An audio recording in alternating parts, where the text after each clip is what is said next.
Okay, class. Are you ready for our activity? By the way, I am teacher Lerma. Do you have any question, clarification regarding for our discussion? If none, let's proceed for our activity. Instruction. The class will be divided into 4 groups. Each group will draw parallel, intersecting, and perpendicular lines. Choose one representative to present your output in front after 10 minutes. Do you understand, class? Okay, very good.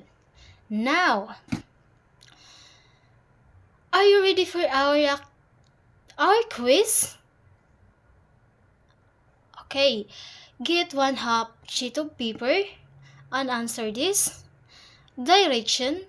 Read the description of the lines. Write PL for parallel lines, IL for intersecting lines, and PPL for perpendicular lines.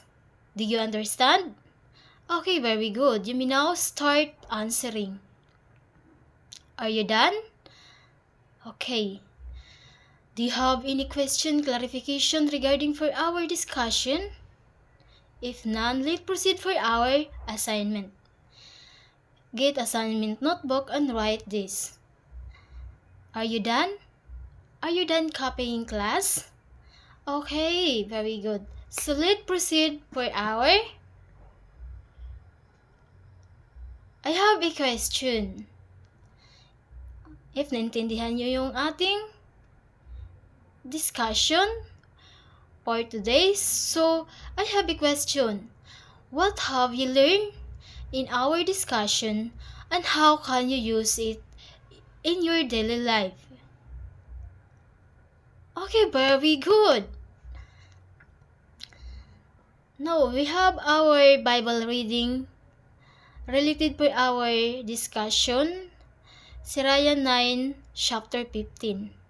Let your conversation be with intelligent people, and let all your discussion be about the law of the Most High.